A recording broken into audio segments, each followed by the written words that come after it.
Assalamu alaikum, everybody. Thank you for joining us on this Thanksgiving Day. We are hosting a teach-in to learn about what is happening in Palestine. This is something that many in the community have been requesting, and this is a great opportunity.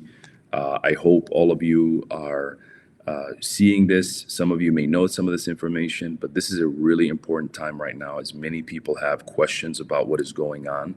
A lot of people have not been able to digest all of the information because things are coming through the news and they're only hearing bits and pieces.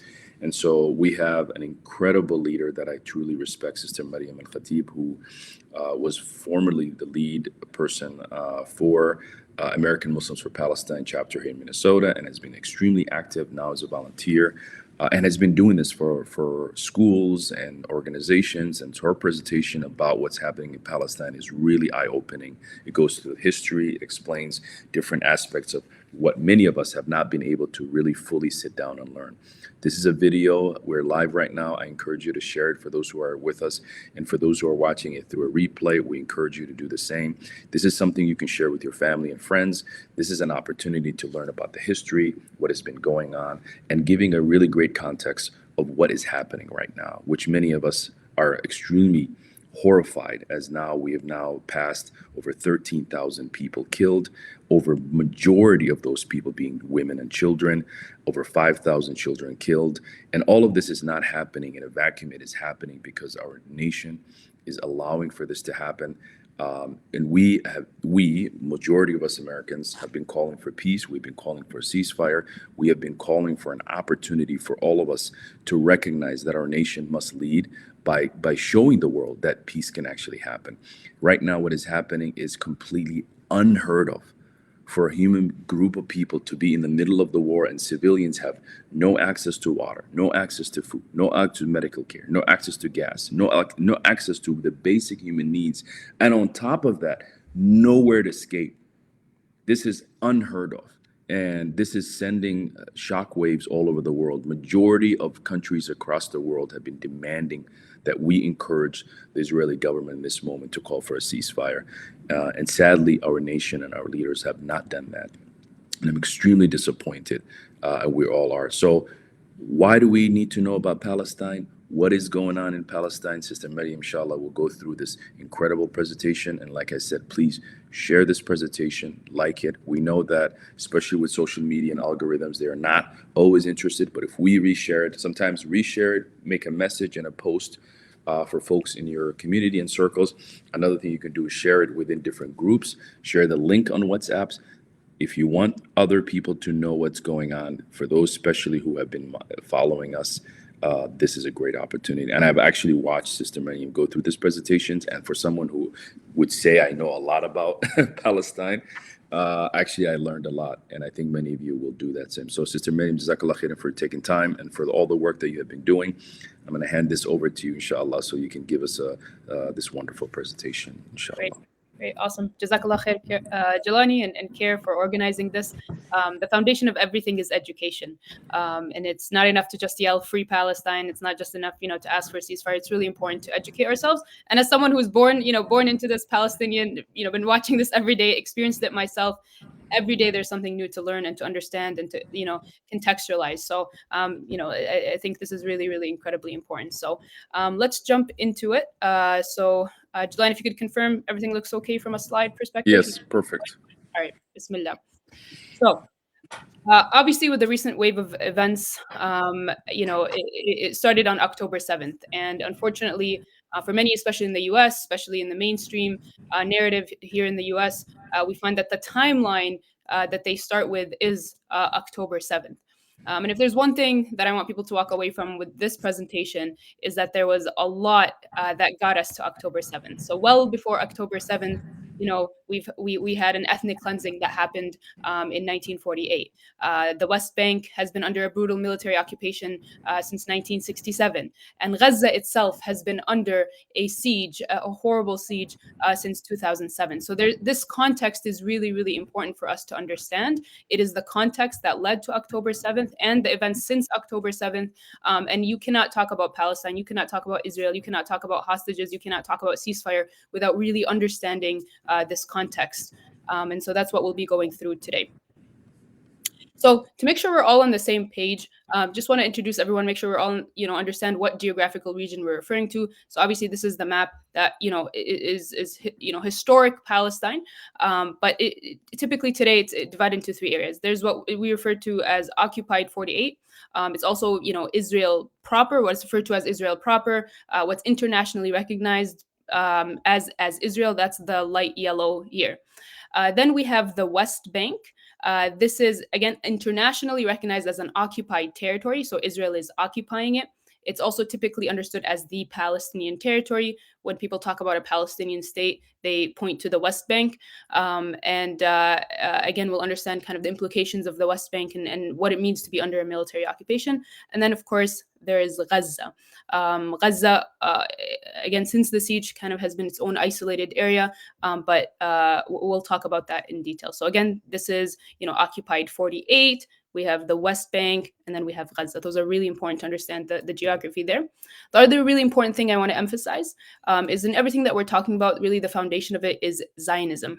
Zionism is a political ideology. It was a movement that started in the 1800s to establish a Jewish national homeland in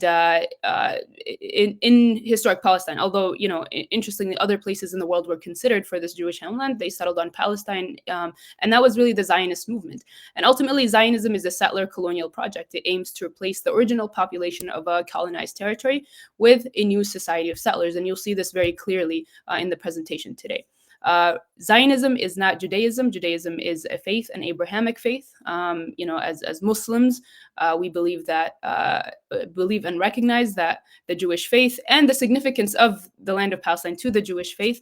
But we do want to emphasize the importance of Zionism, the difference between Zionism and Judaism. Not all Jews are Zionists, and not all Zionists are Jews. And interestingly, the biggest segment of Zionists in the US are actually Christian Zionists. We won't get into that today, but really, again, very important to make that distinction. And being anti-Zionist or being critical of Zionism is not being critical of the Jewish faith or anti-Semitic. The other really important thing from a terminology perspective is that you'll notice, we say the Israeli occupation of Palestine. This is not just like a two-sided war, people that can get over land. There's an occupation and an occupied, and this is in from a humanitarian international law terminology. Like these are official terms that are used to describe, and you'll notice that. We're very intentional about using the word Palestine or Palestinian. Sometimes you'll notice a lot, and you'll see in the Zionist language or even the Israeli language, they use the term Arab, and that's intentional as part of erasing the Palestinian identity, Palestinian history, saying, hey, there was no one there. Actually, these are made up people, and they can all just go to neighboring Arab countries. So that's really important to take note of whenever we're talking about this. Some of you may have seen this map, but really, I think it summarizes or captures really well the Palestinian loss of land. So you can see how Palestine was back in 1946, and over the years and over the decades, as Israel Israel was established, and then continued to expand and eat up Palestinian land, and to this day continues to take over Palestinian land. You see how Palestinians are continuously pushed out of their land, and ultimately, again, this shows that it really Israel is a settler colonial project. And again, we'll go through what that means, inshallah. Now, how did we get here? We'll go back to the 1800s. This was when Palestine was under Ottoman rule. And you can see this was a census taken there. 86% of Palestine at the time was Muslim. About 10% was Christian, and then about 3% was Jewish native. And I want to emphasize there are Jewish Palestinians that were native to the land, and they lived with the Christian and Muslim populations at the time. And there was about 2% Jewish foreign-born. Now, why is this significant? Because at the time that Zionism was established, around the same time, around late 1800s, again, Zionism is a political ideology that said we wanted to establish a Jewish homeland. But in order for them to establish a Jewish homeland, they have to establish a Jewish majority. And it's very clear, right, here that you can see that there was no Jewish majority. They were definitely the minority. And so they had to come up with a plan of transfer. And these are not our words, these are words of Zionists themselves. So this is a quote from a Zionist, Vladimir Jabotinsky, who said the Arabs, and again, notice the terminology of Arab, not Palestinian, must make room for the Jews in Eretz Israel. If it is possible to move the Baltic people, it is also possible to move the Palestinian Arabs. So here you have, this is significant because you notice there's an acknowledgement of the existence of people there. So this myth that it was a land without a people for a people without a land is, I mean, Zionists themselves, prove that point wrong. They acknowledge that there were people there, and we need to do something with them in order for us to be able to achieve our, goals of establishing a Jewish homeland. Whites said it is our right to transfer the Arabs. The Arabs must go. And so, you start to see a facilitation of Jewish immigration to the land, especially in the 1930s. And then you can imagine after, the World War II and the horrible events of the Holocaust that really help further, the Jewish immigration to the land of Palestine. Eventually, after World War II, when the UN was established, and at the time Palestine was under British rule, the British was kind of like, we don't want to deal with this anymore, because at this point there starts to be tension between the indigenous people and the people who had immigrated.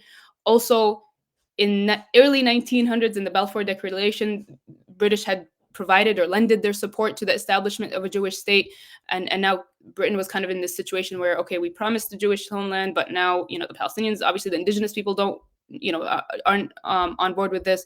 We don't know what to deal with this. Here, UN, you deal with it. So the UN takes up the issue of Palestine, and they pass a resolution, Resolution 181, which was a partition plan that stipulated that, okay, we think the solution is to split up the land of Palestine into two, a Jewish state and an Arab state. And at the time, the Jewish population constituted about a third of the population, but they were given the majority of the land. So right away, you can see the inequality and injustice that was committed in this partition plan that said, even though they made up the minority population, we are giving them the majority of the land. And Arabs, or the Palestinian or non-Jewish population, they were to get 42% of the land, while Jerusalem remains under international administration. Now, no one was happy with this. Even the Zionists were not happy with this. They wanted more land. Palestinians, the indigenous population, the Arabs, you can imagine, they were not happy. But again, because of the context of the world at the time, the partition plan passed, and the Zionists went into action to now, put it into practice. So that led to the events of the Nakba. So the Nakba in Arabic translates into the catastrophe. For Palestinians, these are the events that, officially led to the loss of Palestinian land. And so it's typically commemorated on May 15th, 1948. But it took around 2 years. And that's when Zionist militias entered into Palestinian territories, and they ethnically cleansed over 500 Palestinian villages. Over 750,000 Palestinians were driven out of their homes. Over 13,000 Palestinians were killed. This was very deliberate and systematic. It was very well planned. And I really highly encourage everyone, it's not showing up in my slide, but I really highly encourage everyone to read the book, The Ethnic Cleansing of Palestine, by a historian who's Israeli, Ilan Pappé, who goes through the plan that the Israelis and the Zionists had written out for how they were going to ethnically cleanse every village. So it was very intentional, very well planned out, and they needed to do it, again, to be able to remove the indigenous people of the land and be able to bring in their own, so that they can establish the Jewish state. Now, remember, the partition plan said they get 55% of land, but actually by the end of the Nakba, the Zionist militias had acquired 78% of the land of historic Palestine, and then Israel again declared itself as a state. So while May 15th is considered Israel's Independence Day, for Palestinians, we commemorate May 15th as a sad day. It was the day that marked the official loss of Palestinian land. And this is important because, historically, this has been considered, the worst event in our history. But as you'll see when we talk about today's events, what's going on today in terms of numbers is actually on a scale of magnitude, now comparable to the Nakba and exceeding it, actually. And so you can see images here from the Nakba. Many Palestinians left their homes not knowing they would never be able to come back. So they just, the Zionist militias entered and, they pointed at them with guns, forced them out. and the Palestinians didn't realize what was happening, so they left thinking, this is something that's temporary. We'd eventually be able to come back. But many of them to this day, actually all of them to this day, that were ethnically cleansed in 1948 have not been able to return to their homes. Many of them have the keys to their homes and still have it. The original keys to their homes, they still have it. They pass it down generation to generation in hopes of being able to return. And so you can see here the map on the left. The blue is supposed to represent what was granted to the Israeli state in the partition plan. The purple represents what else they acquired on top of the blue. Again, they were given 55%, but they ended up taking 78% of the land. So those are the events of the Nakba.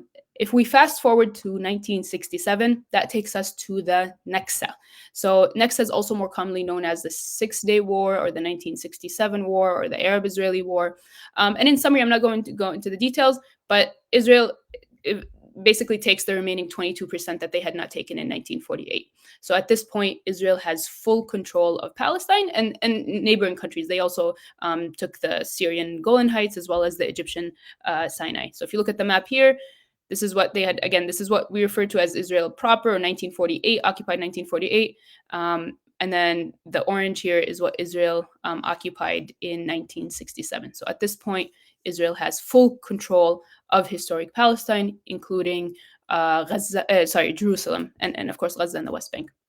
So what does that mean? So what does that mean for us today? So this brings us back to this map.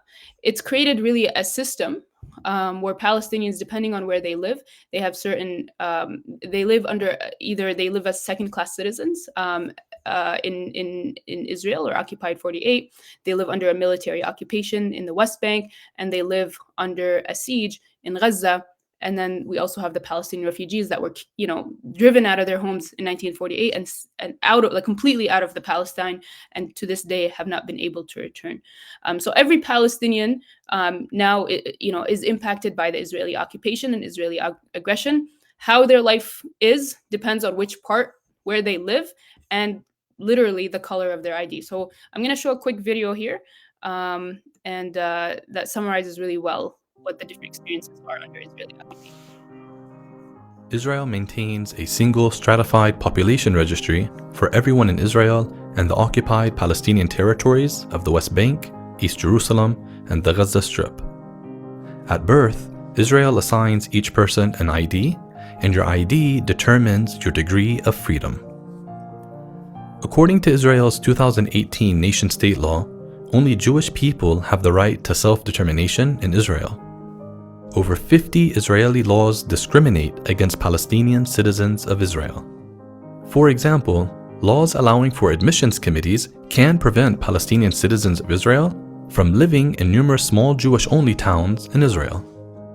After illegally annexing East Jerusalem in 1967, Israel assigned a residency ID to Palestinian inhabitants of the city, a precarious status that Israeli authorities can revoke at their discretion. Israeli planning documents for Jerusalem include an explicit goal of maintaining a Jewish majority in the city. Since 1967, Israel has revoked 14,500 IDs from Palestinians in East Jerusalem. An estimated 10,000 Palestinian children are unregistered due to the difficult process of obtaining a Jerusalem ID. In the West Bank, Palestinians carry a green ID.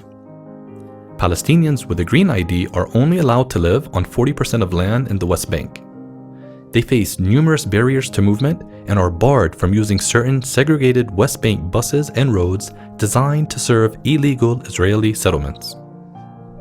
Palestinians in Gaza are barred from living outside of Gaza, isolated from other Palestinian communities, and forced to live with the devastating effects of Israel's siege since 2007. Finally, millions of Palestinian refugees are excluded from the system altogether, since Israel denies their right of return.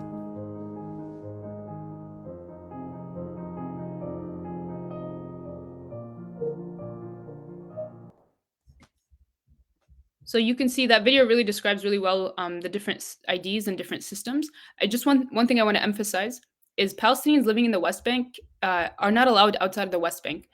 So Palestinians living here, the green ID, they literally can't travel out unless Israel approves them for a permit. So sometimes they'll approve workers permit because they depend on cheap Palestinian labor. They may approve medical permit, but it's just as easy for Israel to deny these permits. So Palestinians really here living in the West Bank are trapped. And again, we'll cover that more. Okay. So here's an example of a Palestinian woman with her green ID. And you can't, if you ever go there, like you'll notice, every Palestinian moving around has to have their ID on them. You can't go anywhere without having your ID because your ID determines where you can go, what your rights are. And even then, for Palestinian, as hopefully you got from that video, even if you are a citizen of Israel, which is about 20% of the Israeli population are Palestinians, even then you live as a second-class citizen. There's laws that explicitly discriminate against you. So regardless of your ID, you still are experiencing some level of aggression and occupation from Israel. So occupation, what does occupation, and in this section I'm going to focus mostly on the military occupation in the West Bank, but what does occupation look like? Part of occupation is the restriction on movement. And I think this is for many, I think the hardest to understand because, when attacks on Gaza happen, we can see the bombs, we can see the killing, we can see, the horrible images, but the restriction on movement is much harder to see from the outside. It's not until you see it for yourself or you experience it that you realize that this is one of the ways that Israel really, causes suffering for the Palestinian people. And it's almost like a slow, suffocating death for Palestinians and the Palestinian society.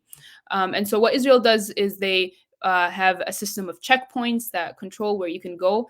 You can't go anywhere really without coming up across one of these things, or many of them in many cases, a checkpoint, a roadblock, the separation wall, and again, the ID, those travel permits that you have to obtain if you want to go anywhere.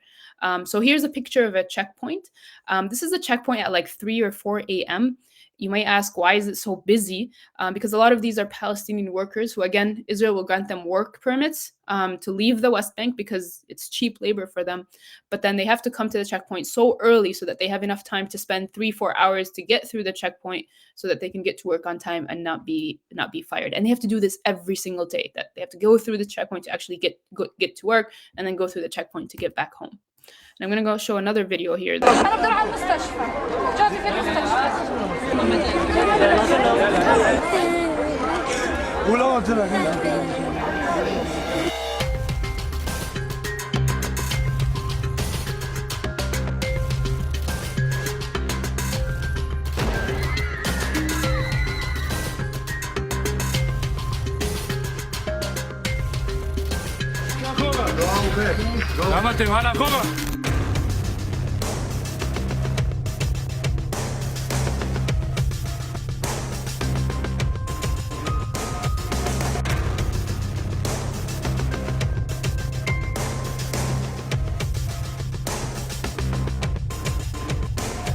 اللي عمره تحت ال 45 يروح على البيت.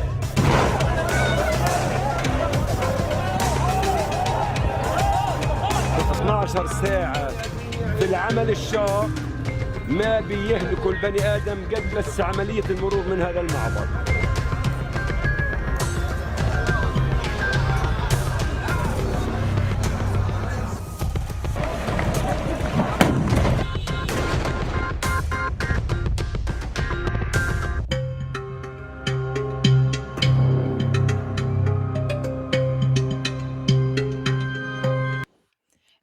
The video asked the question, imagine if this was your daily life. Again, I want to emphasize this. This is daily life. Like, this is something they have to experience. Not like, once in a while when they're traveling out. Like, you saw the kids trying to get to school have to go through checkpoints.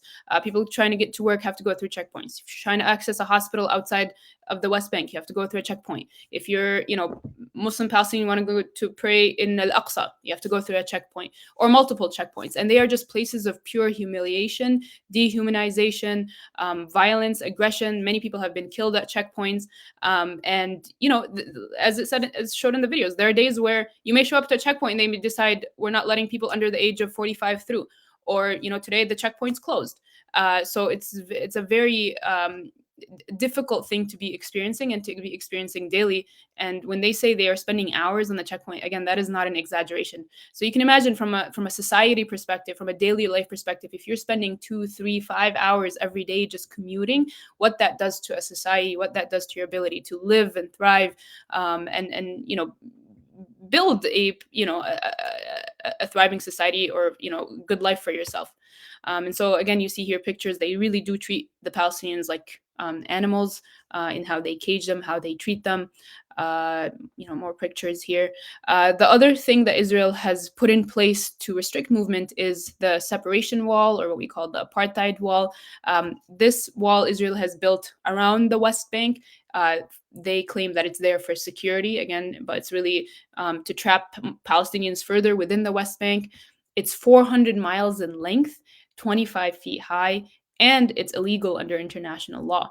And yet Israel still, the wall's still there. You can, if you go, you see it for yourself. And you can see in this map, this is the map of the West Bank. They built the wall, which is the red line. And actually, another thing to know is they actually built it inside what the official boundaries of the West Bank. So even with building the wall, they ate up additional Palestinian land.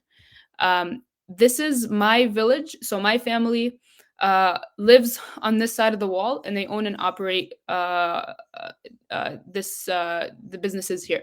So you can imagine, before the wall, it was a straight drive into work. And now you can see this huge concrete barrier. So now they have to go around, go through a checkpoint. Hopefully the checkpoint's open, get through and go to work, and then same thing when they're going home. And I just want to emphasize, this is a bus, right? And so you can see the scale of this, size of a bus compared to the wall. When you say 25 feet high, I remember I never really understood what that meant until I saw it for myself. Just to give you further perspective, this is me, and you can see the wall compared. It's just huge, massive. It really, split villages and towns. People were neighbors, and they woke up one day with a concrete barrier between them and their neighbor. For some people, it cut through their own house, so they literally one part of their house here, and maybe the land is on the other side of the wall, and it really, again, severely impairs the Palestinians' ability to move around freely. There's also a segregated road system. There's Jewish-only roads, Jewish-only buses. And this is really one of the clearest examples, one of many, but one of the clearest examples of what we call an apartheid system. So for those who are not familiar, apartheid was a term that was coined in South Africa that indicates, that there's a system that differentiates between two people based on their ethnic or religious background. And so here we have a very clear example of apartheid, and many leading human rights organizations, including Amnesty International, have come out and said that Israel is practicing an apartheid system. Again, we see it with the different IDs, we see it with the segregated roads, we see it with the fact that Palestinians living on this land are treated differently than Israeli settlers. And so this takes us to this image, which I think is really powerful. This illustrates the settlements that have popped up on Palestinian land. It's a little bit outdated. It's expanded further since 2016, which is when this video was made. But really, settlements have eaten over 40% of Palestinian land in the West Bank. Under international law, I just want to remind everyone, the West Bank is considered occupied territory, so Israel is occupying it. They occupied it in 1967. And as an occupying state, Israel, under international law, is not allowed to transfer its own population into the land that they are occupying. And yet Israel continues to do that with these settlements. Over 220 settlements and outposts have been established, and over 750,000 settlers, Israeli settlers, live on those settlements, including 60,000 American settlers. So there's 60,000 people that went from America, they have American citizenship, had no connection whatsoever to Israel other than identifying as Jewish, are able to go move and live on these settlements. These are illegal under international law. Again, even by US standards and policy, the settlements are considered illegal. And yet Israel continues to expand them. They've been expanding them for decades, and we don't see them stopping anytime soon. And the issue with settlements, number one, they're huge. Like, settlement is not like a little tent, right? They're full-blown cities. And so you can imagine if Israel is building all these settlements, number one, you're eating up a lot of land, but also Israel is building infrastructure to connect these settlements, right? Because they want to connect this settlement to this settlement. So not only is the settlement itself, taking up Palestinian land, but the infrastructure, the roads, that's how we get the segregated roads, are also further occupying Palestinian land. The other thing about settlements is that the settlers are often equipped or armed to the teeth. I mean, this is a very actually typical image for a settler. This is, again, technically a civilian. He's not part of the army officially, but he's armed like this, and this is, they're allowed to, and not only are they allowed to carry arms like this, but they are provided the arms from the Israeli government. And so Palestinians are often face aggression at the hands of Israeli settlers, from rock throwing, torching olive groves, damaging property, physical assault, and even killing. And so here you can see some Israeli settlers that are attacking a Palestinian man on his own land. In this video, I won't play the video, but that's an Israeli settler, again, civilian, technically a civilian, but armed, and shoots this Palestinian man point blank. While it's not shown here in this image, but there's an Israeli soldier who's supposed to be enforcing some sort of laws, doesn't do anything to stop the settler. And one thing important, just on the note of settlements and their status internationally, a settler living on one of these settlements is tried under civilian court. Like if they commit a crime, they're tried as a citizen of Israel.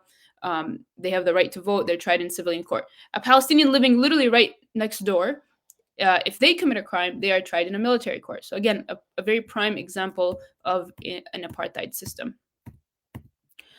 This was a farmer that was recently attacked and killed by settlers just in the recent events, and this is one of many cases. And like I mentioned, this is in the recent wave of events, the Israeli army literally went and provided settlers with arms so that they can quote unquote protect themselves. But really, what they're doing is trying to instill fear in the Palestinians, trying to make sure Palestinians don't try to claim back their land, and allows the settlers to continue encroaching on other Palestinian land.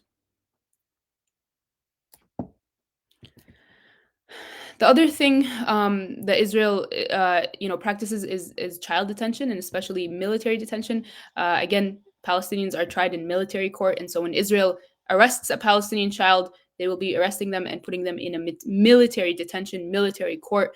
And Israel detains and prosecutes around 700 children every single year. There's a lot here, but they typically will arrest them at night. They blindfold them. The majority of children will experience physical abuse, torture, coerced confessions. They'll have the child have to go through the legal process without the presence of a lawyer. They'll use the Hebrew language, which many Palestinian children in the West Bank don't understand. And I'll just share this video, which also really summarizes.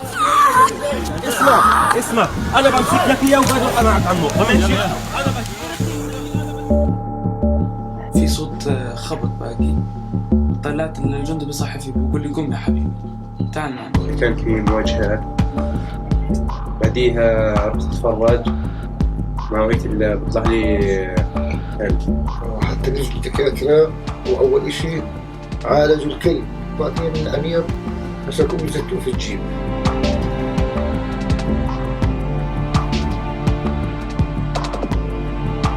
دخلنا أول إشي على المستعمرة وقعدت على كنت الشاشة تحتي بس كان كتر.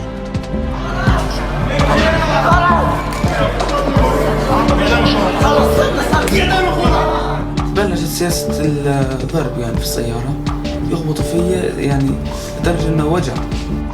بلش يقول شلت الوعي بلش يفتش الوعية وها أنا مشان طلعت على البوسطة طلعنا في البوسطة وأنا مشان قضيت تقريبا 4 ساعات في البوسطة 4 ساعات يعني جمدت يعني صرت ثلج هذا.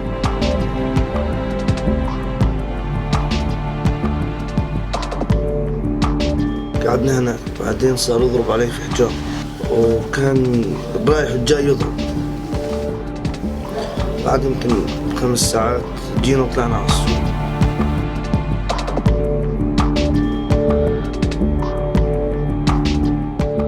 بلشوا يحققوا معي يقولوا لي تعال تخافش بدناش نضربك.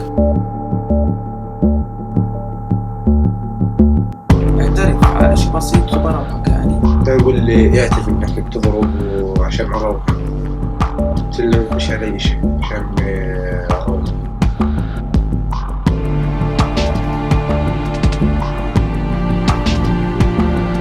أول ما اعترفتش طلعت طويل وضخم لو بضربني على رجلي فعودت اعترفت حجر.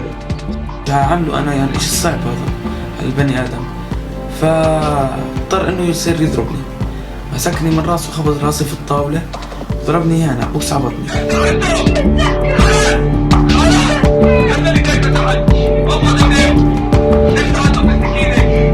استخدم الضغط النفسي أشترش بعد كده باخذ أخوك بجيب أهلك بهد الدار بسوي أي شيء.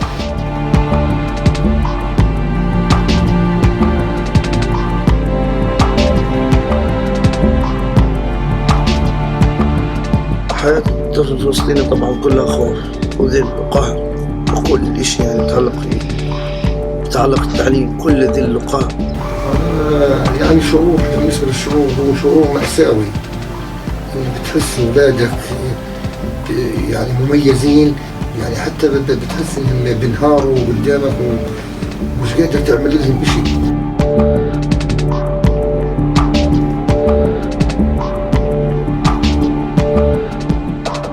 شعور لا يوصف.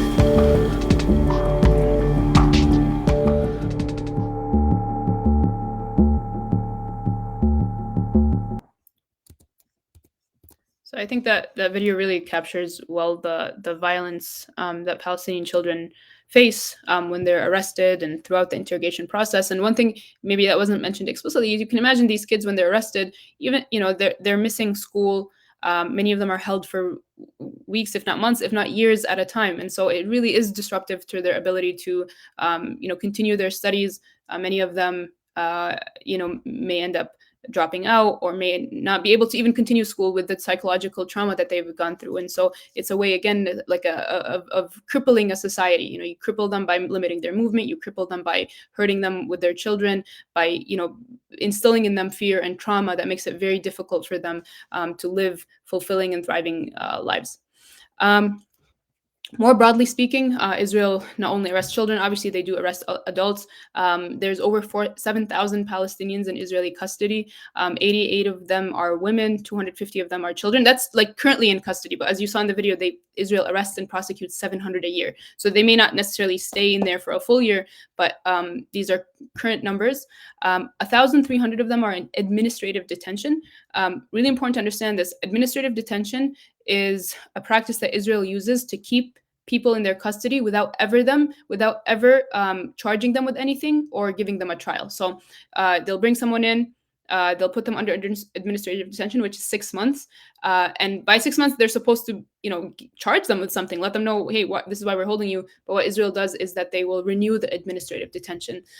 So 1,300 Palestinians are under this really, violent practice of keeping people without charge or trial.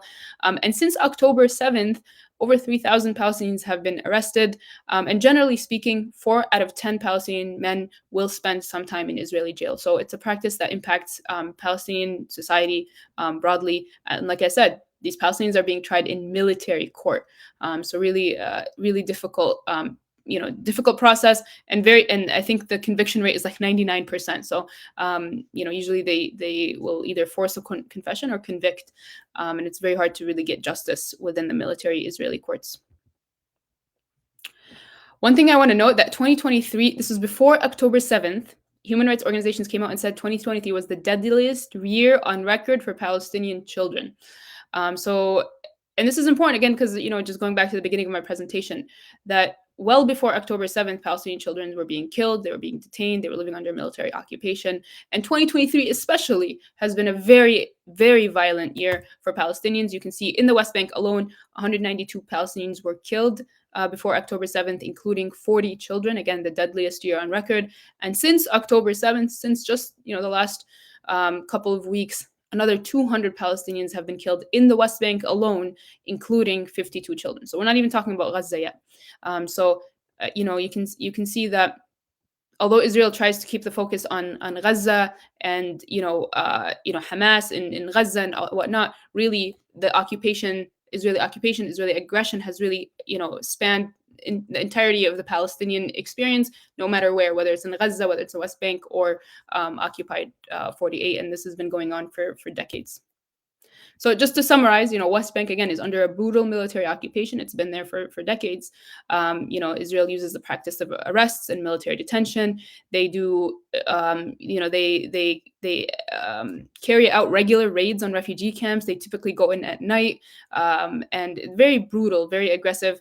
I could do a whole presentation just on these, but again, I just want to want everybody to understand that even living in the West Bank, not in Gaza, Palestinians are living under this brutal military occupation. Like I said, they're also facing the Israeli settler attacks and killing, regular killing. And all of this has only escalated since October 7th. So the scale of it has escalated. Now we go to Gaza. So Gaza, again, context is important. How we got here is important. So Gaza has been under a full blockade since 2007. Right, so over 16 years of blockade. What does that mean? That means Israel controls, until obviously these events, Israel wasn't inside Gaza. They controlled Gaza from land, sea, and water. They controlled everything and anything that entered. There was actually a report, I believe in 2008, that documented how Israel counts the number of calories that go into Gaza because they just wanted enough to maintain the population without allowing them, obviously, to thrive. And so the conditions in Gaza have been really, really difficult for many years. 97% of the water is unfit for drinking, 50% unemployment rate, one of the highest in the world. They receive about 4 hours of electricity every day. And up until this assault, they had experienced 4 major military assaults since 2008. The UN came out, I believe, in 2012 and said Gaza would be unlivable by 2020. Right. So again, this is really important to understand. Gaza was already a very difficult place to be living. It was a humanitarian disaster, from a living perspective, but also the military aggressions. So I'll play a quick video here as well, or maybe I guess I don't have the video, but just for context, a child that was born in 2007 has at this point, counting this latest events, has gone through 5 wars. 5 military aggressions, and you can imagine the impact on them psychologically. There was a psychologist that came out and said there is no PTSD in Gaza because there's no post, right? Because Palestinians, and especially those in Gaza, are continuously living it. They have not gotten past it. They have not been able to get past it. Gaza is one of the most densely populated places in the world. I know in an earlier video it said 1.6 million because that's a little bit, it was from a few years ago, but now the population is about 2.1. We've seen estimates of 2.3. So one of the most densely populated areas in the world. As I said, they've experienced 4 military assaults before this one. Just to give everyone perspective, the most brutal of those assaults before this one was the one back in 2014. It was called Operation Protective Edge. Israel named it that. And in that assault, around 1,400 civilians were killed, including 550 children. And this is the worst one we had seen up until these events. And these are images from 2014. I share this because they're very similar images to what we're seeing today, right? So what Israel is doing today is not new. It had carried out these operations. There's a term called mowing the lawn. So Israel basically mows the lawn every few years. It comes in and creates mass destruction, mass killing to keep the Gaza population, contained, to keep them under this brutal siege, this brutal, way of living, so that they make it difficult for them to be able to do anything or to go anywhere, because ultimately Israel's plan, and we see this from their, what's happening today, is to take over Gaza. So again, these are images from 2014. You can see they're very similar to the images from today. There's this, I don't like to just share numbers without sharing certain stories, just to humanize. There was a case in 2014 of the Becker boys. There were 4 boys, cousins, that were playing on the beach, and they were killed. And this was documented. There was images of this.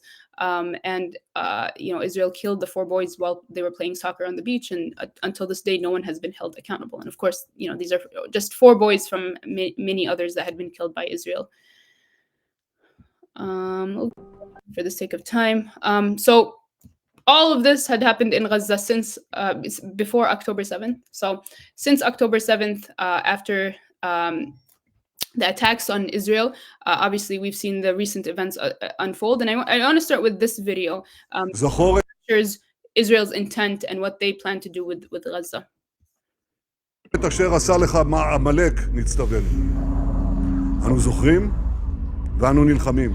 This is the Prime Minister of Israel.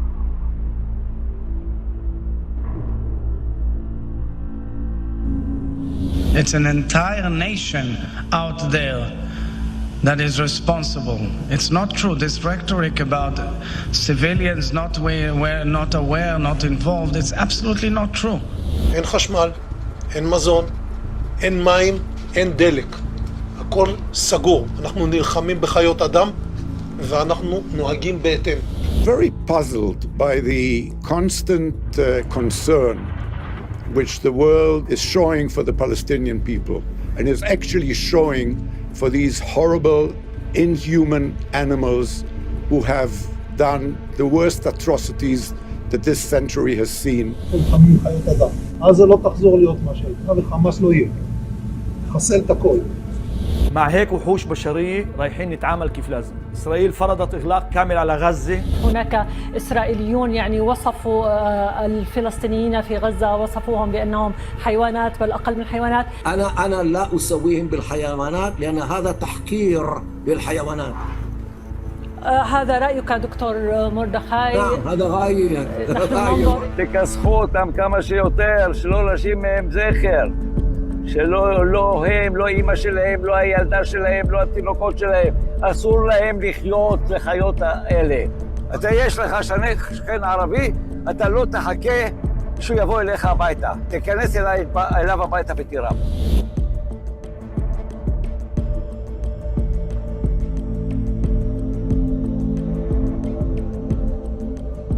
תראה, לצורך ה... לא, אתה חושב שאנחנו יכולים להרוג מאות אלפי פלסטינים ברצועת עזה והדבר הזה יעבור? תראה, עכשיו בתקשורת הזרה יוצאת הודעה בשם ישראל שמיליון פלסטינים כבר ירדו מדרום הרצועה דרומה, וכל מי שנשאר שם נחשב כמחבל.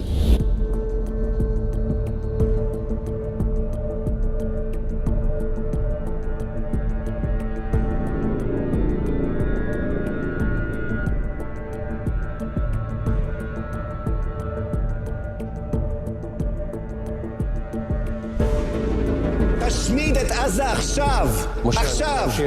עזה הופכת לדרזדן, כן.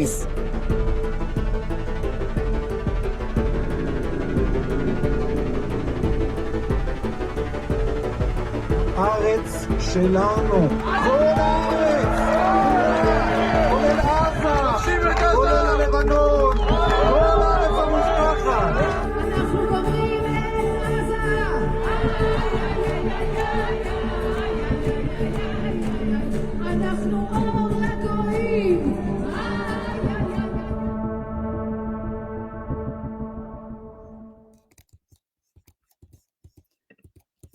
So what that video illustrates, I mean, these are statements from Israeli officials, government officials, and you can see the language that they're using, right? Referring to Palestinians as human animals, being very explicit about their plans for Gaza, you know, cut off fuel, cut off food, cut off water, annihilate Gaza, destroy Gaza, everybody is a target, everybody is a terrorist. And ultimately, you know, as was, you know, by the statements, is we want Gaza is ours, you know, the land is ours. So again, you know, it fits this ultimate plan, the settler colonial plan to take over Gaza and take over the Gaza land. So Israel's been very clear, and I think this is really important, especially as Americans, to understand that Israel has been really clear about their intentions and their plans for Gaza, very clear about what they plan to carry out and are actually carrying out with Gaza, how they view the people of Gaza and Palestinians more broadly. And it's really important to recognize, you know, in international law or like in humanitarian studies, to genocide is the hardest part about proving a genocide is to prove genocidal intent. And yet in this case, we have so many clear examples in the words that these Israeli officials are using that they plan to carry out ethnic cleansing, they plan to carry out a genocide, and we've seen it, right? It's not just obviously not just words, it's been actions, as we've seen in the last few weeks. These are the numbers. These numbers, like no matter how much I update the slides, they're always going to be outdated. But as of last time updated a few hours ago, over nearly 15,000 Palestinians have been killed, over 6,000 children and 4,000 women. Again, the majority of those killed have been civilians, over 6,000, you know, children, and thousands missing under the rubble. So you can see images here.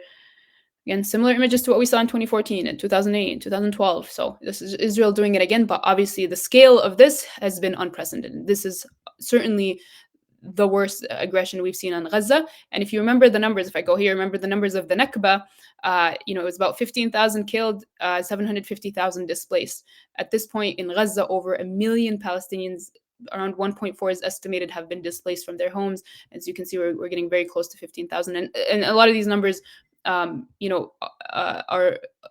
because of Israel's attacks on the infrastructure, especially the healthcare system. It's been hard for Palestinians to even update their numbers. So we expect this number to rise significantly in the weeks to come. Very difficult images that we see. I mean, this is, I think, an image that's going to go down in history. This is a press conference by the doctors, with bodies, and it's a very graphic image, but that's the level of aggression, and the Palestinians want the world to see, like, this is what's happening, and this is what the world is allowing to happen to us. I shared this image. This is when Israel. So Israel has come out and said, Palestinians, you need to leave the north of Gaza and go to the south. And again, these images remind us of the images from the Nakba that I shared earlier. But what's really, really important for people to understand here is that although Israel says the south is safe, like, people need to migrate. First of all, telling someone that they need to leave their house, like, even if Israel warns people, and even if Israel tells people or gives them a chance to leave their house, that is still unjust. That is still unethical, right? If someone comes to your house and says you gotta leave, right? Even if they gave you a warning and actually let you leave, that's still you being kicked out of their homes. That is still ethnic cleansing. So that's really important to understand. The other thing that's really important to understand is actually the south is not safe, as Israel claims to say. 49% of those who have been killed in the last couple of weeks have been from the south. Over 1,000, probably now closer to 2,000 or 3,000 that have been killed were people who had migrated from the north to the south. And so this idea that Israel has created a safe place for people to go to is not true. And for the people that do choose to move from the north to the south, we have many documented cases and images and videos of them being attacked in what is so-called, what they call the humanitarian corridor that Israel has established. So, for those who did heed the call from Israel to leave and to, quote unquote, evacuate, Israel is shooting them, attacking them, not letting ambulances get to them to treat them. And so really there is no safe place in Gaza for anybody, whether it's in the north or the south. This image came out in the early days of the recent aggression, and the journalist who took it, Rushdie Sarraj, was actually killed by Israel a few days later. The image went viral, and people were shocked, I think, to see, because the image captures so well the level of the scale of the aggression. And we see that Israel intentionally has been targeting journalists. We know this because over 40 journalists have been killed. Not only that, Israel calls journalists, they literally call them on the phone and will threaten them. They'll, tell them their name, they'll tell them their spouses and their kids' names, and they'll tell them, if you don't leave, we're going to target you. And so many journalists, and this is again intentional by Israel, because they don't want the images and the videos to come out of Gaza.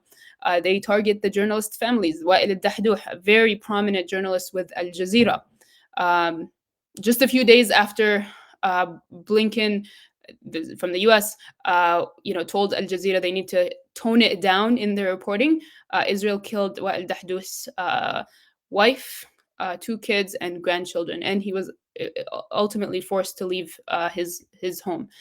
So we see a targeting of not just the journalists, but the journalists' families. Hundreds of thousands of Palestinian homes are either partially or completely demolished, unlivable. And like I said, 1.4 million Palestinians now have been displaced within Gaza. Again, the population of Gaza is 2.2, 2.3, right? So that's the majority of Palestinians now have been displaced. Over 40, actually this number is outdated. The last I saw was 800, forgive me, but over 800 Palestinian families have been wiped off the civil registry. This is a term that I think I didn't register for a while. Like, what does that even mean? What that means is that Israel killed the grandparents, the parents, and the kids. There's no one left in the family, in the lineage of the family. And so hundreds of Palestinian families have been wiped off of the civil registry. There is no one even to bury the bodies of the family. There's no one there to receive the condolences. And this has been happening over and over and over again in this latest assault. You can see on the right, this is a picture of one family. 44 members of just one family were killed, ranging from ages of, I believe the youngest was 40 days up to 87 in age. Again, very difficult images that we see. This is an image that has just been repeated over and over again. This family, everybody in this picture was killed by Israel. And actually, this is a family of one of our sisters and community members here in Minnesota, Sister Manal, lost over 30 members of her family in Gaza. Again, one of those cases of families being wiped out. And Minnesota alone, Palestinian families have lost over 80 members of their family in this latest aggression. Raz Siegel, he's an Israeli historian. He's an expert on Holocaust and genocide studies. He's come out and said this is a very clear case of genocide that's taking place. The other thing that's been kind of really that we've seen in the latest assaults is the Israeli attacks on hospitals. I mean, this is probably one of the most egregious crimes we've seen. Hospitals are protected under international law. They should not be attacked, and yet we've seen a large scale of attacks on hospitals. Most of the hospitals in Gaza at this point have stopped functioning completely, and for those who remain functioning, very low capacity. Because they have no fuel, because they are not getting resources and supplies. Over 200 healthcare workers killed. Shifa, which many of you maybe have heard about in the news, the biggest medical center in Palestine, in Gaza, was directly attacked, directly hit. Israel literally has taken over the Israeli military. They went in. Number one, they stole bodies that had been killed, and the staff weren't able to bury them because Israel had surrounded the hospital.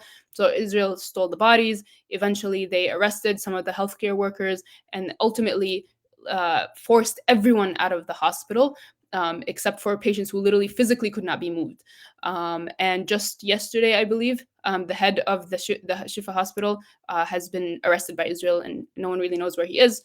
And this was after he was being transported by a UN coordination. So we're seeing a very targeted attack on hospitals. Israel claims that there is Hamas bases under the hospitals, and yet they have not been able to provide sufficient evidence to prove this. And we see this with multiple hospitals, not just the Shifa. We see Rantisi. We saw an attack on a cancer department. We saw attacks on a hospital that specializes in care for the elderly. Earlier in these events, we saw the attack on Ahli Hospital, which is in one attack killed 500 Palestinians. Again, we see targeting of ambulances illegal under international law. This is a nurse receiving news at the hospital of his family being killed, and over 200 healthcare workers themselves have been killed by Israel since the beginning of these events. And you can see this is November 10th. It's just so hard to update the numbers because they're constantly changing. This was a doctor who was working in the north. Israel told him to evacuate. He refused. He actually did an interview with American media, and they asked him, why don't you leave? Israel's giving you a chance to leave. And he says, do you think this is the reason I went to med school? To think only about my life and not my patients? A few days later, on November 12th, Israel killed him and his family.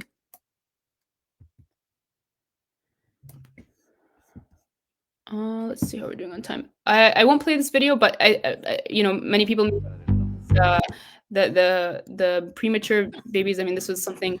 You're good. You can take your extra time. We're fine. Keep going. Okay, sure. Let's play this then.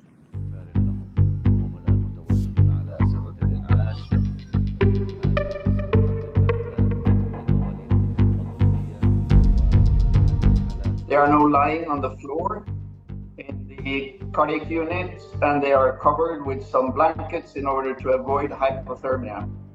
These babies should have been in the incubators, of course, and they are surrounded by Israeli armed forces who are shooting at the hospital. We learned this morning, snipers were shooting through the windows and into the staff. We also learned that one nurse was killed in the neonatal ICU.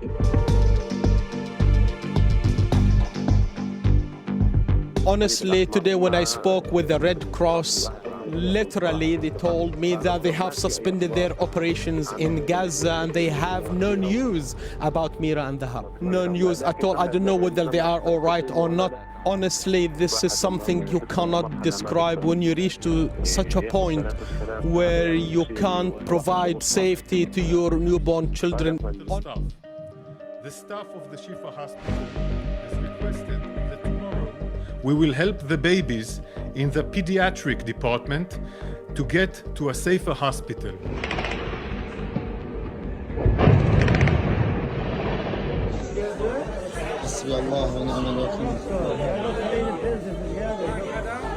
כוחות צה"ל השלימו את כיתור העיר עזה. הם פועלים בלב העיר. הם בפאתי בית החולים שיפה. הם חיסלו אלפי מחבלים, כולל מפקדים בכירים ורבי מרצחים שהיו בין אלה שהובילו את הטבח הנורא הזה באותה שבת ארורה של ה-7 באוקטובר. I'm sick and tired of these claims that there is a Hamas command center. We, as I've said 100 times, we have never seen it. We have never seen any high-ranking Hamas people in Shifa.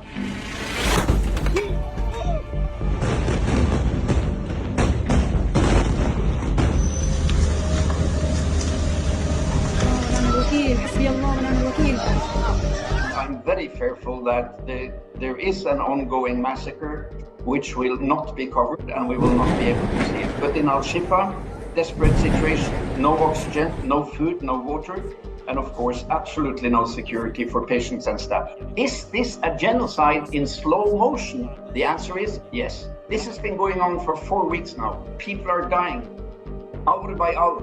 People are starving, people are thirsting in 2023. When is this going to stop? Yeah, so very, very horrific images, especially when you think about it. I mean, I think that was one thing that shocked me. Earlier, when the events happened, we got reports first of Israel calling hospitals and asking them to evacuate. I remember thinking, like, how is this like even acceptable in the world? Like that we have a military calling a hospital, telling them to evacuate, right? That in of itself is an egregious crime. And that was, when they did call to give warnings. We know there's been many attacks on the hospitals where they don't provide any warning whatsoever. And again, just to expect hospital staff to just up and leave when they have patients in the ICU, they have these premature babies. It's just unbelievable and unheard of, really, these attacks on hospitals, and the fact that it was being televised, I think it just has shocked the world. And like I said, now the hospital is militarily occupied. So next time you go to a hospital, think about that. Like that is what it's happening, and it's funded by US dollars. I think the images of the premature babies really struck a chord for a lot of people. I mean, it's so hard.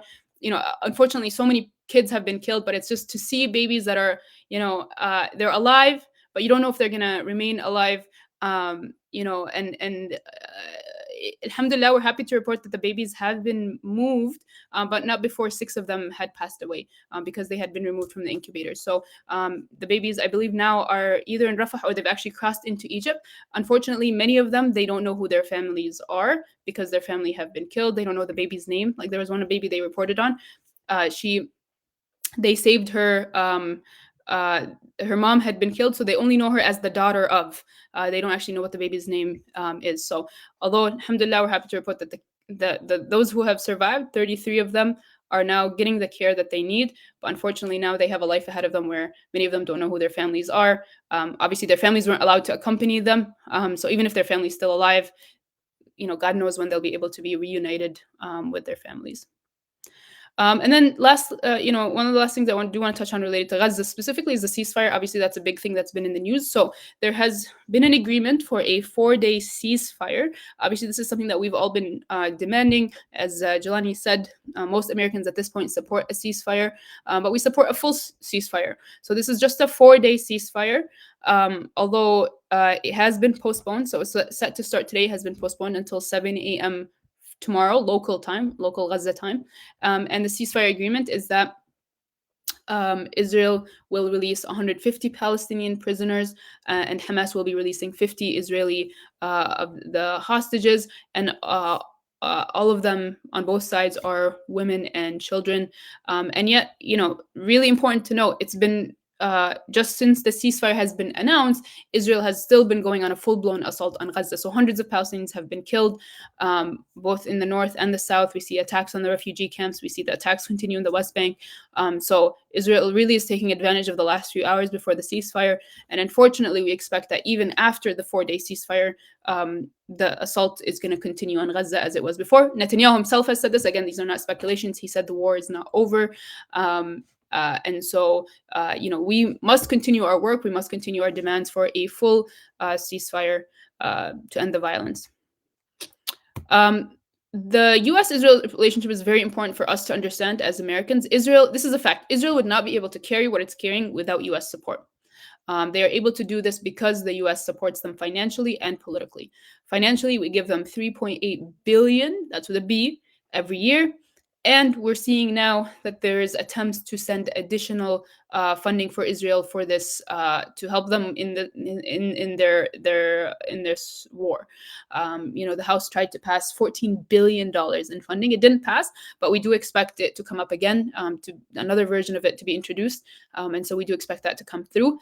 And then again, political support on the world stage. We see Biden, we see the elected officials, both House and Senate, come out and continue to give full support to Israel with no accountability, no calling them out for their, violations of international law, for their killing of civilians, and whatnot. And no really meaningful, even for those who have come, some of them have been critical of Israel, really no meaningful action to really hold Israel accountable. And we see a crackdown on BDS efforts. Generally speaking, even before October 7th. What's BDS? BDS stands for Boycott, Divestment, and Sanctions. This was started in South Africa to overcome South African apartheid, and it's very successful, and basically aims to apply pressure on Israel to end its occupation. The BDS has 3 demands, which is ending its occupation and colonization of Arab lands or Palestinian lands and dismantling the wall, recognizing the rights of the Palestinian citizens of Israel, so those Palestinians that were living in occupied 48, and finally, respecting, protecting, and promoting the rights of Palestinian refugees. So those refugees that left in 48, those who still have the keys to their homes, their right is actually protected under international law. And so one of BDS demands is for Israel to, respect and recognize that right and allow those Palestinians to return. And it does that by boycotting Israeli products, divesting from companies that are profiting off of the occupation. So, for example, weapons company, and sanctions, which is holding Israel accountable at an international level. And unfortunately, we see that there are anti-BDS laws being passed both at the federal and local level. So even here in Minnesota is one of over 30 states that have anti-BDS laws. If you come out and you say, I support boycotting Israel or I support BDS, the Minnesota government can punish you by refusing you a contract with the state. And we see very similar laws being passed. And I think it's an indication of the power of BDS, the power of boycott, divestment, and sanctions. And for those of us, especially living in the US, this is one of the most powerful tools that we can engage with to really hold Israel accountable and end Israeli occupation.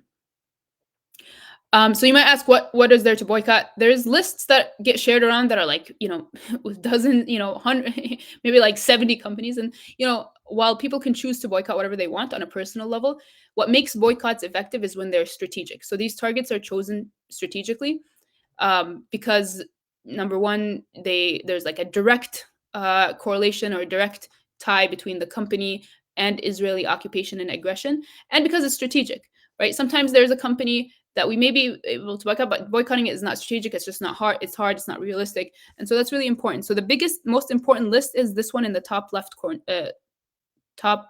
Yes. So these are the most important things for you to boycott. Since the aggression on October 7th, we've seen, calls for other companies, including McDonald's, Domino's. These are considered organic boycott targets. I mean, the masses are generally supporting them, and you can and should engage in them. But really, from a strategic perspective, from a BDS perspective, the most important things that you should honor from a boycott perspective are these here at the top. And then, I'll just end with, some practical action items, education. So attending sessions like this one, organizing a talk on Palestine, whether it's at work, at school, in your community, showing support for Palestine. When you show visible support, whether that's, wearing a kufiya or putting a Palestinian flag, it may invite people to ask you questions. You can use that as an opportunity to educate, and then, attending protests, BDS, and whatnot. So I'll pause there. That's all I had, and we'll see if we have any questions.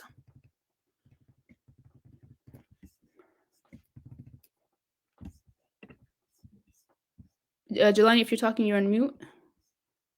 Yes, I am. Thank you. Thank you for sharing this really wonderful presentation and really giving us a very thorough walkthrough. And I know we could sit and specifically speak about some of these specific topics a lot longer, but this is in 1 hour, a really good digest. And I really like the way you framed it as far as just saying that what has been happening. There's a sense of everyone now became aware after October 7th attack, but what really has been going on and what has been happening daily in Palestine and what's more than likely will continue to happen even beyond this conflict unless we do something significant about it. And I think for many of the people who are watching, what is the American role? Because I think this, we have to really be able to understand why Americans are different than any other country when it comes to this topic. And what is the importance? And I know you mentioned earlier that there are even the predominant majority of Zionists in America are actually white evangelical Zionists. But I guess I wanted to ask you, there are a lot of misconceptions, and your presentation covered all of them. But the biggest misconception that I hear from everybody, and this is something that I've heard it almost repeatedly, this is a conflict that is complex. And for me, the way I saw your presentation and from everything that I've heard and read, and from the personal accounts, even my own wife who was there, who had the opportunity to visit Palestine and Israel, what I would tell most of the people is that most Palestinians, or the overwhelming majority of Palestinians, live in Israel and Palestine as prisoners of some kind. I know that there's a lot of conversations about this, but when I mean by prison is there are many kinds of prisons. There's prisons where you go to work and then you come home and there's big walls and you can't leave. And the next day you have a checkpoint, they have to clear you. Another sign of prison is different colors. So if you're wearing this kind of a uniform, you're only allowed to go there. If you have this badge, you go there. And that's control of people in ways that is dehumanizing. And I've seen countless of video evidence, not from Palestinians, but actually former IDF soldiers who talk specifically about the dehumanizing effort that happens daily, where people are woken up in the middle of the night, terrorized, not for the purpose of actual evidence gathering, but actually just to let people know that the IDF is still around. And the psychological impact on people on a daily basis. And I think this is something for most Americans. It's hard to get our head around. Right now, we have literally a war that's happening. And even that terminology is not probably appropriate, but still, there is a war going on. So many bombs have been dropped. The United States is single-handedly the country that is supporting this. And we're already seeing in Minnesota the rise of anti-Semitism and particularly Islamophobia. We've seen now a masjid that had its garage burned, 3 garages burned. We still don't know what caused that. That masjid also had an attack earlier in the year where I was actually inside the masjid and saved literally 50 children from a daycare that at the mosque and the other worshipers. We had another incident of a Muslim woman who was assaulted at a gas station. We've had a couple of bomb threats in our community. We've had many of these things happening here domestically. I guess my question, which is in many ways is a long question, but can you pretty much kind of cover 1 or 2 of the key misconceptions and why in this moment right now we cannot let those misconceptions stop what needs to happen, which is putting pressure on our government and particularly our neighbors for being non-responsive, I guess. Just saying it's a conflict and it's complex is not true. In fact, I saw one of the leaders for the Project 1619 mention this. He said everybody said it was conflict and it was complex and he's African American, descendants of slaves, and he went to Palestine and Israel, and the first thing he saw was what you would normally find here in America in the 1960s: an Arab line and a non-Arab line. You can go here, you can't go here. You're controlled, you're not. And by the way, those people, we can't even see them. Why? Because they're in solitary confinement called Gaza. And here, these people, they get the prison where they get out released for the morning. But if they get caught up and they can't go to work, this day they miss it because the checkpoint was too long. I mean, can you explain these myths and maybe kind of boil us down to some of those issues that people are having and the debates that are being had that are really unintelligent debates? Yeah, I'll share a story that happened with us recently. We were protesting in front of a company that provides weapons for Israel, and the person that works there came out, and he's like, in all seriousness, he was like so frustrated that the people were, carrying out this protest in front of the company. He's like, guys, we don't make the missiles here. We just make the microchips that go into the missiles. And I think that was the most American response to these events that I've ever heard in my life. I think a lot of Americans don't realize, like, yeah, obviously you are not there killing Palestinian children, but your tax dollars are. Like, they are. Like, this is a fact. The U.S. is funding Israeli aggression. That is a fact. That's why the Israel and the Zionist lobby work so hard to maintain the funding here for them and keep the dollars flowing. So as Americans, whether you like it or not, we have a responsibility to speak out and to engage with the political process, to talk to our elected officials and really bring about political change. Because again, whether you like it or not, I know none of us signed up. I'm Palestinian. I definitely didn't sign up for my tax dollars to go there, but I live here. And so by virtue of me paying taxes, I am funding it. And so we have a moral responsibility to speak out against this. The U.S. is playing an active role in supporting and funding the genocide. Now, to the point about it being complex, I think, I mean, this is why I'm so passionate about education. I think it's the most important thing that we can do, is because, we just have to show the facts. We just have to show what's happening. You can look, again, I'm Palestinian, right? So you may say, oh, maybe she's biased. Go to the human rights organizations. I mean, Amnesty International, Human Rights Watch, like all of these human rights organizations have come out and said Israel's an apartheid state, right? We have Israeli historians that are coming out and calling this a genocide. Jelani mentioned the organization called Breaking the Silence. This is former IDF soldiers that served in the army, and they're like, whoa, like this is messed up, and they have come out and broken the silence basically to speak out as the aggression. So it's there, the facts are there. It is not complicated. I mean, let's just talk about children. It should not be complicated to say killing children is bad, right? Killing this many civilians in a short amount of, more Palestinian children have been killed by Israel in the last 40 days than in all conflicts around the world annually, right? So the scale is unbelievable. It's not complicated. I think using that, it's used as a cop-out answer. And I will say, I think after Ukraine and Russia, we know that Americans have the capacity to not only understand conflict, but to sympathize with occupied people and to take meaningful action, right? Like when it was Russia, the U.S. moved quick, right, to hold Russia accountable in terms of literally BDS, right, boycotting, divestment, and sanctions. And yet, when we bring that up with Israel, it's like, oh, complicated, and we need to make the financial case for these things, and we can't act on humanitarian or values. So I think Russia, Ukraine really showed to us that Americans do have the capacity to understand and sympathize. They just choose not to.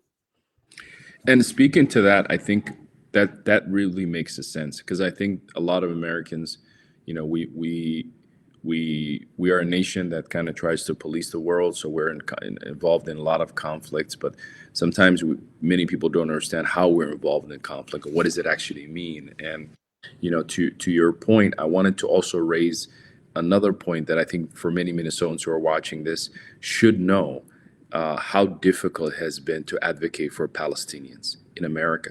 It is one of the most difficult things, and that's what we're seeing the reflection of right now, that there has been a significant amount of effort by Zionists, particularly lobbyist firms in this country, who have literally created an impossible situation to support Palestinians. And a great example of that, and I shared the link here, our own congressional leader here in Minnesota, Betty McCollum, I don't know for how many years now, nearly a decade, I think, have been trying to pass a bill. And I'm going to repeat it, and I shared the link there. The bill has one goal. That goal is for it's not to stop the aid to Israel. It's just, when we give you, this is the United States saying, when we give you our aid money, which is predominantly sometimes in military, please do not use it to torture children, not adults, children. Do not torture children with U.S. aid money. That sounds like something that no one should be against it. No one. In fact, it doesn't even sound like something you should even ask for. And the question always begs, why is even Betty McCullough even asking for that? Because the IDF historically has tortured both adults and children. And it's already a human rights violation, international law violation, but unfortunately, the Israeli system and the Israeli government is based on violating all these international laws daily, and they've never really have been held accountable to it. But we wanted to attach a requirement to say Palestinian children under the custody, which I don't even know why they're under the custody of Israel, but let's say they are under the custody of Israel, right? Don't torture them. And guess what? For those who probably already know, that bill has never passed. In fact, that bill has never been supported. There are only few people that actually even supported it. That's the condition that exists when it comes to the relationship between the United States and Israel. That we, our own government, cannot tell the Israeli government that our money, our tax dollars, do not protect Palestinian children from being tortured. Yeah. This is where we are at. And I think Americans need to wake up. This is a moment where we say, not in our name, right? Not in our name and not in our dollars. And I think if we don't wake up and realize this in this moment, and we cloud ourselves with what happened and what's happening, then we become part of the genocide that's happening. We turn our cheek. And by the way, the Holy Land is special for Muslims, Jews, and Christians. In fact, most Christians who think about the Holy Land, that's where the birth of Jesus is. So you know this is an important place for America. In fact, we're going to Christmas. Christmas didn't happen in it didn't happen in New York City. It didn't happen in, it happened in Bethlehem. And that is a critical historical place. We should have worked to create peace for everyone. And to your point earlier, that beautiful slide at the beginning, for Muslims, we don't have an issue with the Jewish community. We do not. We are commanded as a religion to protect and work with all communities, and specifically our favored communities, which are the people of the book, Christians and Jews. They have a special place within the Muslim dynamic. And we have a long, beautiful traditional history, which I think many of Muslim people don't understand, that the first repatriation that happened for Jews to come back into the Jerusalem was done by Muslims, and the first caliph who brought a group of Jews back to repatriation. So this idea of Jews coming back to the homeland was never against Muslims. The question is, there's enough space to live together and work together. Why do you have to completely annihilate and remove every single Palestinian? Which was never, and I think this is important for people to realize that that is the case. And then in addition to sanctity of life, Muslims, we don't believe in collateral damage. We believe that every single human being deserves to be dignified, and no human loss is acceptable. We don't have an acceptable tolerance level. War has to be done in defense mode. It can never be done in offensive mode. And when it's done in defense mode, you protect everything. In fact, in Islamic law, you protect trees, let alone a human life. And right now, what we're seeing, especially with this modern warfare, disassociation, where you just press a button and you just drop it. You don't even have a real connection of what is happening. And we're hearing now the Israeli government in some reports where they're actually causing all of the Palestinian civilian death by design, because they're trying to project something to Iran. Like by killing all these Palestinian families and children and wiping them off, they're actually trying to project some sort of strength to Iran. I think this is a really twisted logic for anyone to believe. And most Americans, like I said, are not for this. We don't want to send our brothers and sisters into another war. We saw what happened with Iraq and Afghanistan. Nothing good ever came out of that. Iraq and Afghanistan are worse today than they've ever been. We've lost so much money that we could have used here domestically to address issues that impact every American. And instead, what happened? We allowed the foreplay and clear threat and analysis made by a former president of the United States, even though he was probably more closer to the military than anyone else, Dwight Eisenhower, who said, be wary of the military-industrial complex. This is being driven by purely the war machine, the profiteers of military-industrial complex, who want us to continue to be in persistent war. So, sorry, I meant all of that statements, but I wanted to kind of get your point on that as well and figure out how do we respond to the people who just are stuck and not realizing, as we talked about, this relationship and the role we're in and where we're at. We can't even protect the torturing of Palestinian children in the United States. That should be a given. No one should be against that. But the fact we can't even pass a bill, what does that tell us about where we're at and why the situation right now makes a lot more sense the way the American politicians are reacting? Yeah, I mean, I think President Biden said when he was a senator a while ago, he said, if there was no Israel that existed, we'd create an Israel, right? So Israel for them is a strategic ally. It's important for, for them, it's U.S. presence in that region. And I think it's important for Americans to understand and to advocate and be vocal that, no, actually, this doesn't serve our interest, right? We all know the quote, injustice anywhere is a threat to justice, everywhere. First of all, again, from a moral, ethical perspective, we don't want to be funding genocide. But also, that, instability and violence and the cycle of violence there is going to impact the rest of the world. Like, let's be real. Like, it's not going to stay in that region if it continues, people are already talking about what's next, what's going to happen next. You mentioned Iran, right? So, we can't live in this bubble where we think it's, it's just over there and we don't care. We are funding it, and eventually we will feel it, right? As Americans, obviously, as for Palestinians, they're already feeling it because their families are there. So I think Americans really need to get out of this bubble. There's very self-centered. I mean, Americans don't want to be inconvenienced, and I want an American, again, to put themselves in the shoes of a Palestinian parent, someone in Gaza who's had to bury their child. What would your response be? What would your reaction be? Would you not want would you not want to do anything in your favor to save your children, or to get justice for your children? Or if there was ever someone that can come help you, wouldn't you want them to come help you? So just be a human, put yourself in their position and think, what would I do? And how would I respond? So, and again, I think that's where education is really important. Now probably difficult to go, but if people have the opportunity, go to Palestine, see the West Bank, see Israel, see the checkpoints.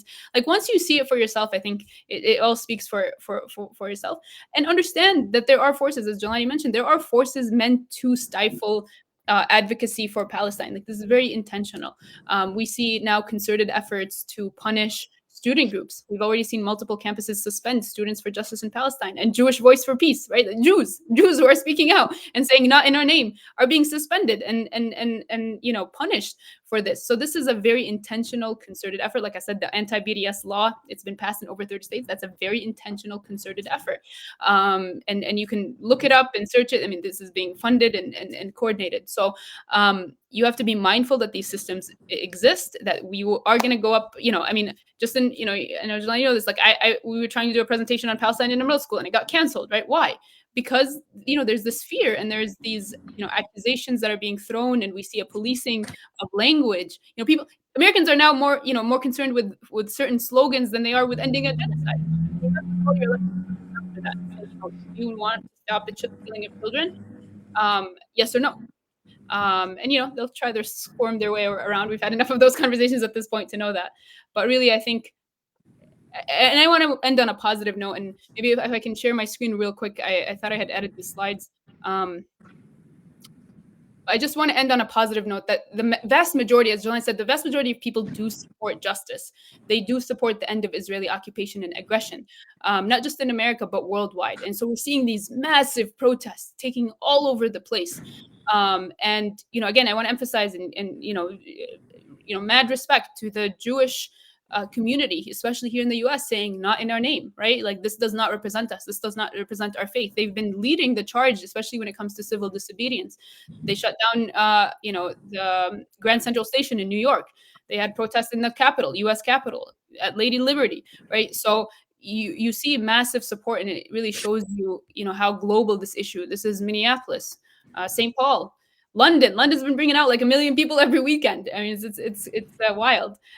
We saw the Washington D.C. protest, and so keep at it, keep educating yourselves, keep telling people, because I think once people realize what's happening, it's really easy for them to make that decision of like, we're pro justice, we're pro ending aggression, we're pro ending violence, we're pro life and liberation, and I think with time, just as with South Africa, just with other struggles around the world, the tide will shift. And we know historically, right, Jelani, like the U.S. is typically the last one to jump on the bandwagon, right? So it's okay. Like if you feel kind of down every time you talk to an elected official and you're like, man, it feels like we're going up against concrete walls, that's okay. It's expected. It's by design.